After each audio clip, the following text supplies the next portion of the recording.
Kita sudah sampai di segmen terakhir dan terima kasih untuk Anda yang masih bergabung bersama dengan kami dan kita masih berbincang bersama dengan Ibu Arsy Ardini yang merupakan Eksekutif Direktur Asosiasi E-commerce Indonesia atau IDEA.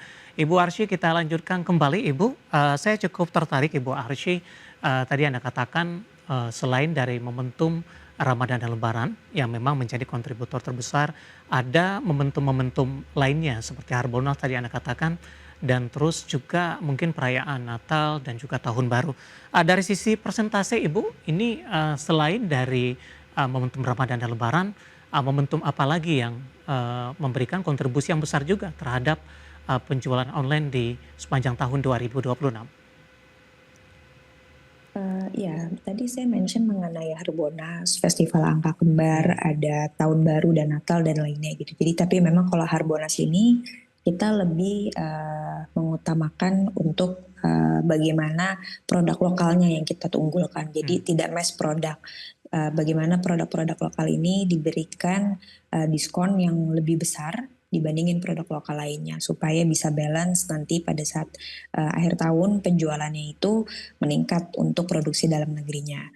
Capaian kita kemarin itu ditargetkan naik 20% dari tahun Hmm. sebelumnya.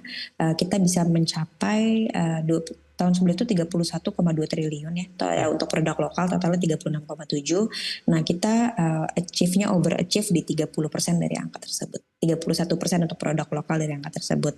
Jadi memang kalau Harbolnas ini bagaimana seluruh platform e-commerce betul-betul berkontribusi untuk memberikan program ataupun promosi yang terbaik untuk produk lokal itu Hmm. selama 7 hari. Gitu, satu harinya produk general. Baik, dari sisi anggota juga bertambah tidak Bu? Kalau anggota kita naik turun ya gitu, Hmm. karena kan memang pada saat mereka sudah menjadi anggota IDEA, komitmen itu berjalan dan Hmm. juga bagaimana sustainability usahanya mereka tersebut. Jadi kalau memang mereka sudah tutup, dulu awal-awal tuh kita bisa mencapai hampir 400 member, sekarang kita setengahnya, Hmm. karena memang banyaknya tutup. Jadi memang industri e-commerce-nya ini sudah menuju mature, sudah menuju sustain, jadi banyak yang berafiliasi, jadi sehingga yang bertahan itu memang yang masih menjadi member kami. Baik, eee, naik turun ada penyebabnya tidak Ibu, dari sisi jumlah anggota? Penyebabnya yaitu tadi, apabila bisnisnya mereka sudah shutdown, ya pasti udah tidak bisa jadi Hmm. member lagi gitu. Kalau mereka masih menjalankan operasi bisnis seperti normal, pasti itu masih menjadi member kami, seperti itu. Enggak, maksud saya Bu Arsy ini, terkait juga dengan apakah berpengaruh tidak dari sisi produk yang ditawarkan? Mungkin produk rumah tangga peminatnya lebih banyak mungkin, kemudian, Mhm. kecantikan dan kesehatan dan terus ada beberapa, eee eee, jenis usaha lainnya, Ibu Arsy?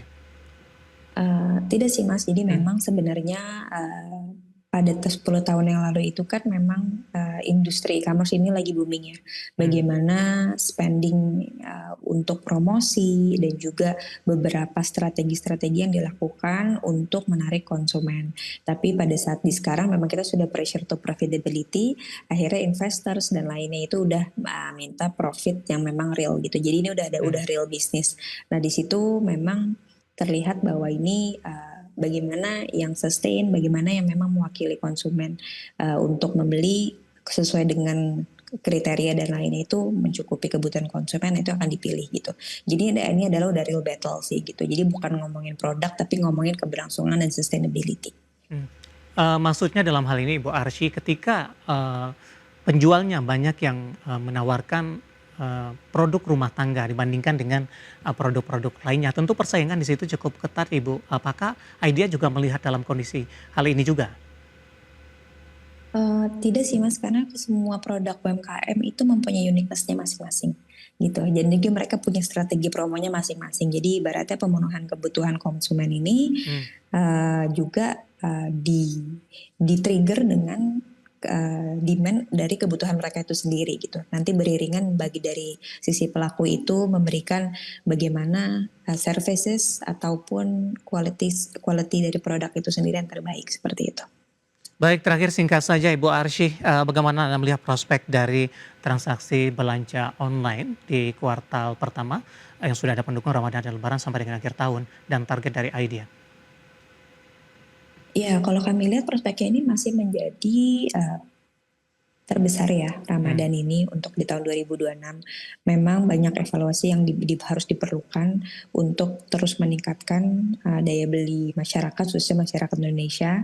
Bagaimana juga sebagian besar juga masih terus membeli, tapi ada sebagian juga kelompok masyarakat yang memang yang perlu diperhatikan dari sisi hal finansial dan lainnya. Nah, sehingga pada kami platform e-commerce harus memberikan preferensi konsumen yang tepat, strategi pemasaran yang tepat, sehingga itu bisa merata dan bisa terus maju untuk transaksi Lebaran 2026. Ibu Arsy, kita lanjutkan kembali Ibu dari kegiatan penjualan online Ibu. Kalau kita berbincang dari sisi segmen Ibu Arsy, produk-produk apa saja yang memang paling diunggulkan dan merupakan kontributor utama setiap dari kegiatan di Ramadan dan Lebaran di setiap tahunnya? Baik, kategori dengan kontribusi terbesar biasanya yang pertama pasti fashion dan modest wear ya. Mhm. Pasti perempuan nyari nih baju-baju dan lainnya. Dan juga untuk baju lebaran. Yang kedua beauty dan personal care. Yang ketiga diikuti kemudian dengan grocery dan makanan. Home living juga karena pasti banyak yang mau dandanin rumahnya Mhm. untuk open house. Yang kelima baru travel dan tiket mudik. Dalam beberapa laporan pembayaran digital atau digital payment, transaksi perjalanan bahkan menjadi kontributor terbesar karena Mhm. kebutuhan mudik dan liburan lebaran itu.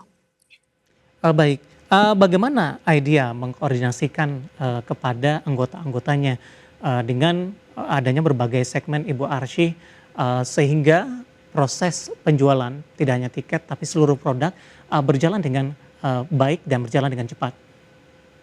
Ya, biasanya semua platform itu sudah mempunyai identitasnya masing-masing ya, Mas. Mmm. Jadi misalnya platform Oren itu lakunya apa, lalu kalau misalnya nyari kosmetik biasanya di platform apa. Mmm. Saya sebagai konsumen pun punya preferensi sendiri gitu terhadap Oke. platform. Jadi biasanya itu yang diunggulkan oleh masing-masing platform untuk memberikan penawaran yang personal. Nah, di luar itu pasti rata-rata mereka sudah super app ya, sudah ada yang menjual tiket juga baik tiket pesawat, Mmm. akomodasi dan lainnya. Saya rasa itu udah hal yang biasa untuk mereka juga berikan penawaran dalam hal akomodasi dan untuk perjalanan mudik dan lainnya seperti itu. Baik Ibu Arsy, di tengah pelaksanaan, momentum Ramadan dan Lebaran, ini ada siklusnya juga tidak sih Bu Arsy? Ada pra, puncak, kemudian juga, kembali ke posisi seperti semula dalam rangkaian Ramadan dan Lebaran di setiap tahunnya? Ya, biasanya puncak transaksi itu terjadi pada H-10 sampai Mmm. H-3 sebelum Lebaran. Iya. Ya pasti alasannya tiga utamanya THR sudah Iya. cair, Iya. persiapan mudik sama last minute shopping. Namun secara jam transaksi memang beberapa platform melihat lonjakan pada waktu sahur karena Mmm. konsumsi aktif menggunakan ponsel saat itu kan nunggu imsak ya. Jadi durasinya seperti itu Mas karena biasanya after Lebaran itu akan ada slow Mhm. itu karena mungkin mereka tinggal sisa-sisa bales-balesin bingkisan ataupun hampers yang diburu gitu. Tapi kalau Mmm. sekarang biasanya karena THR sudah turun tadi jadi udah Iya. jadi kebiasaan mereka ya untuk nyari barang-barang online. Dan sekarang tahapnya konsumen ini bukan diedukasi untuk kenyamanan, belanja pintar, tapi memang Mhm. mereka sudah menjadikan ini tradisional. Justru Oke. yang utama belanja adalah di e-commerce seperti itu. Baik, ada tidak Bu, suatu kendala mungkin atau suatu, yang kurang melancarkan ini? Karena kalau, mereka sudah terima, THR, kemudian juga dana hari raya tadi, ini kan artinya lonjakannya cukup signifikan begitu dari sisi layanan, logistik, apakah ini juga menjadi perhatian juga dari IDEA supaya barang dari konsumen tersebut tepat pada waktunya? Jangan sampai habis lebaran mereka baru, mendapatkan barang yang mereka inginkan karena barang tersebut mau dipakai untuk, lebaran begitu, tapi karena traffic-nya yang sangat tinggi dan hal itu tidak tercapai Ibu. Silakan Ibu Arsy. Ya, ini berarti kita ngobrol tentang logistiknya ya dan Hmm. bagaimana pemenuhan kebutuhan Di seperti itu tengah betul ya? puncak tadi yang Anda katakan. Mhm. Oke. Jadi seperti yang saya katakan memang, bagaimana upaya ekosistem digital, kali ini mungkin teknologi dan logistik yang men-support e-commerce ya, untuk memenuhi kebutuhan. Pasti kalau logistik mereka menambahkan kapasitas warehouse dan fulfillment-nya. Jadi misalnya biasanya 50.000 satu hari, sekarang dibuat 100 sampai 150.000 satu hari gitu. Mmm. Dan kedua, penambahan armada, jadi last Iya. mile delivery-nya ditambahin. operasi logistiknya juga di-extend hingga 24 jam dan juga routing menggunakan AI dan data demand ini penting karena biasanya terjadi lonjakan volume tiba-tiba Mhm. di secara pengiriman. Nah, itu yang biasanya kita konsumen akhirnya terdampak ya gitu. Iya. Tiba-tiba barangnya harus sampai tanggal berapa dan Mhm. ini tapi, sebagai konsumen sendiri saya sudah mengecek hampir di seluruh platform. Iya. Itu, melesetnya yang paling 1 hari, 1, 2 hari, sisanya Mhm. pasti on track gitu. Karena Mhm. tadi ya bagaimana mereka menambahkan. Paling kalau misalnya bicara selain dari tantangan, untuk dari sisi ekosistem digital, Iya. kita ngeliat tekanan dari daya beli sendiri ini. Jadi Mhm. ada 2 dinamika mungkin ya. Jadi tantangannya bagaimana tekanan inflasi, penurunan daya beli di sebagian kelompok masyarakat. Karena tadi saya bicara masyarakat yang masih mempunyai dana ya. Jadi masyarakat di sebagian kelompok itu belanja lebih selektif. 3 hal tersebut memang yang harus kita upayakan dengan promosi dan kita mengenali bagaimana pembeli yang harus kita berikan penawaran khusus seperti itu. Namun di luar semua itu memang peluangnya tetap besar karena penetrasi e-commerce terus meningkat, pembayaran digital juga tumbuh pesat dan promosi marketplace itu sendiri sangat agresif. Jadi meskipun ekonomi sedikit slow, transaksi digital diperkirakan tetap tumbuh di 2026. Baik, saya akan coba kembali untuk sisi logistik tadi Ibu Arsy. Hmm.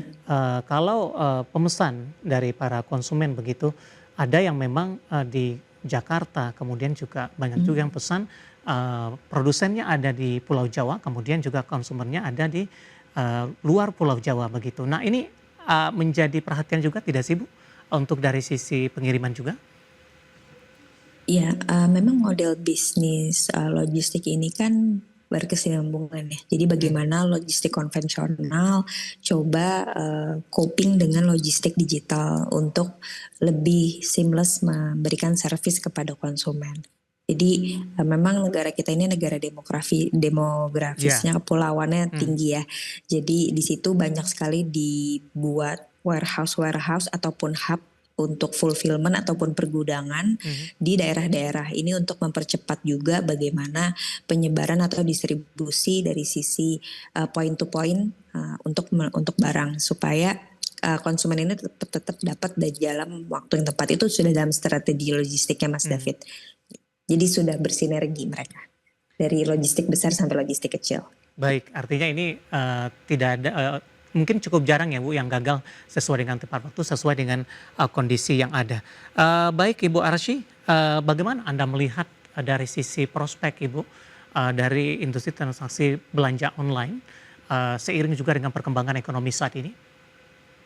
Ya, mungkin tadi yang saya mention ya, bagaimana kita melihat ada penurunan daya beli di sebagian kelompok masyarakat gitu. Jadi Mhm. mereka lebih belanjanya lebih selektif.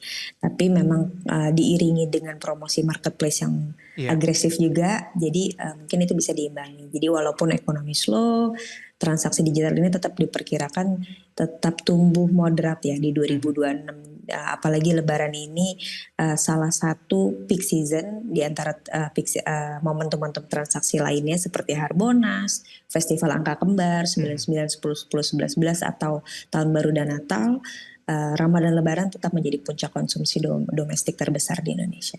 Baik, kita akan jeda kembali Ibu Arsy, Hmm. masih banyak ulasan menarik yang akan kita bahas dan pemirsa kami akan segera kembali sesaat lagi.